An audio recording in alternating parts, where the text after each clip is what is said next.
vários momentos das nossas vidas, nós vamos nos deparar com uma palavra chamada sofrimento. E quem é que nesta terra quer sofrer, não é verdade? Mas primeiramente nós temos que lembrar do modelo, do exemplo de Jesus.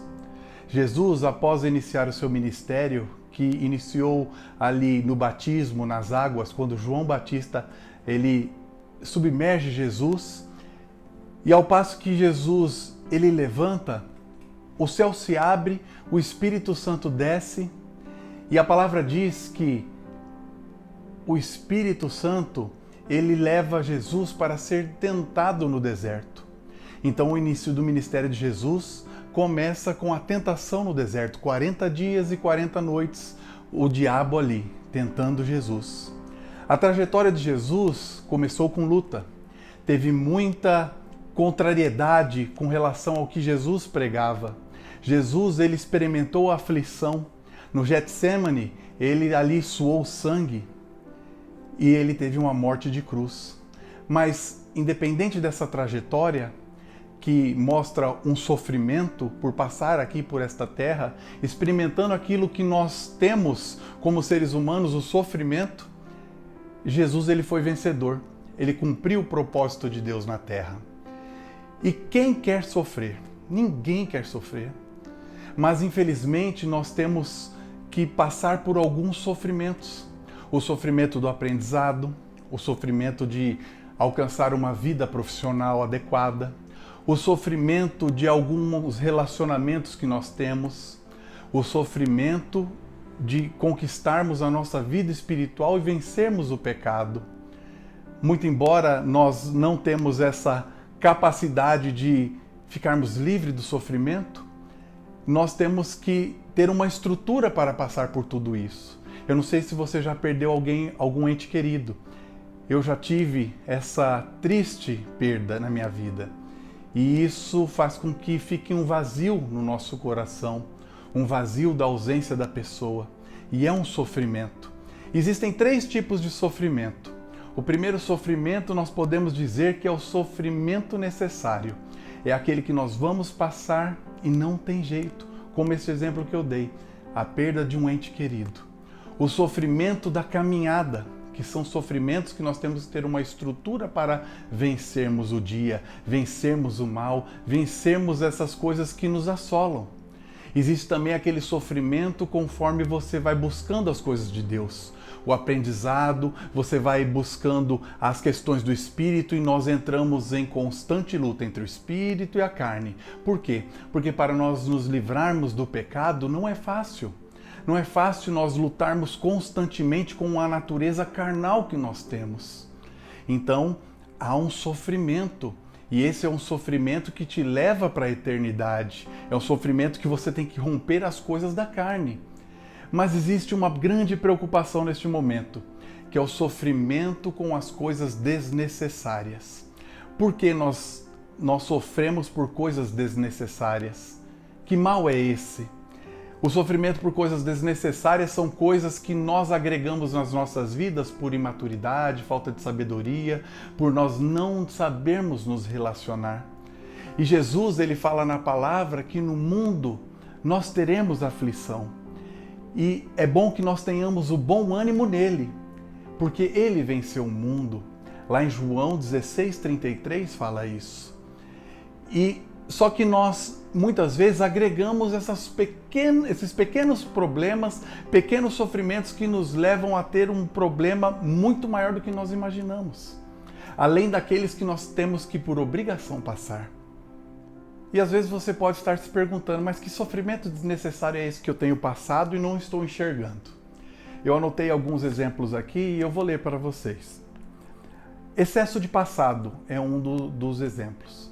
Às vezes a pessoa está presa no passado dela, ali só fica vivendo aquilo que ela não tem mais oportunidade de voltar e modificar e esquece do presente, e esquece que ela tem que se preparar para um futuro. Ou mesmo o segundo exemplo, que é o excesso de futuro.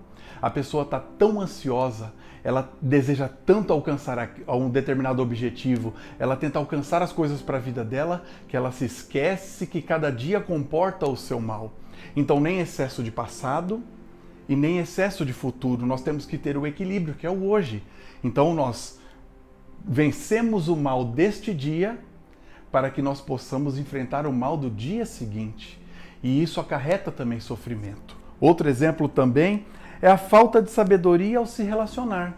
E nós temos 4 tipos de relacionamentos: o com Deus, com você mesmo, com as pessoas e com as coisas materiais. E a palavra de Deus nos ensina muito bem a nos relacionarmos com cada uma delas. E se nós não nos relacionamos bem, nós vamos ter problema. E muitas vezes dentro desses relacionamentos nós criamos sofrimentos desnecessários. Por quê? Porque nós não temos a sabedoria necessária que é alcançada através da palavra de Deus. Outro exemplo também aqui é a falta de coragem de renunciar, abrir mão de determinadas coisas ou pessoas. Você sabe que a pessoa te puxa o tapete, você sabe que a pessoa te bate, te humilha, te degrada e você continua andando com ela. Você sabe que aquela coisa não vai fazer bem, que ela está alimentando um vício para a sua vida e você continua insistindo. Isso é um sofrimento desnecessário, porque lá na frente você vai colher os frutos desta falta de sabedoria. Outro exemplo também é a chamada preguiça. A própria palavra de Deus fala assim: vai ter com a formiga preguiçoso. Por quê? Porque muitas vezes a pessoa está prostrada, cansada ali, acha que as coisas vão bater à sua porta. E não é. É de fé em fé, em glória em glória, com sofrimento. É com abrindo mão das coisas, é buscando, é você se empenhando para você alcançar um objetivo na sua vida, em qualquer área delas. Por exemplo, a saúde. Se você ficar prostrado, você vai ficar, de repente, obeso, hipertenso, alguma coisa do tipo. Por quê? Porque você não cuida da sua saúde, você não faz uma atividade física. E isso serve para nós. E um outro exemplo é a falta de proatividade. O que é a proatividade? É a capacidade de nós antevermos as coisas, de nós anteciparmos. Não tem aquela questão da mania do brasileiro? Tudo de última hora, saio atrasado, chego atrasado, não tenho pontualidade em nada. E isso é um sofrimento desnecessário. E isso, todos esses exemplos, é só uma parcela de inúmeros sofrimentos desnecessários que nós podemos ter nas nossas vidas, que nós promovemos para nós mesmos. E o grande ouro que esta palavra nos traz, que esse ensinamento hoje através da palavra do Senhor nos traz, é que existem muitas pessoas sofrendo por pequenas coisas, pequenos detalhes que podem mudar toda uma situação. Eu chamo normalmente de pequenos ajustes, como uma teoria que eu criei dizendo o seguinte, que é a teoria da panela, do cabo da panela frouxo. O que é isso? De repente você tem na sua casa uma panela e você cozinha todo dia nela, e ela está com aquele cabo frouxo, e você nem vai ligando. Nem vai ligando, mas uma hora ela pode se virar contra você. Pode derrubar uma água quente em você, pode desperdiçar uma comida que você pode estar fazendo naquele momento. Tudo por conta do quê?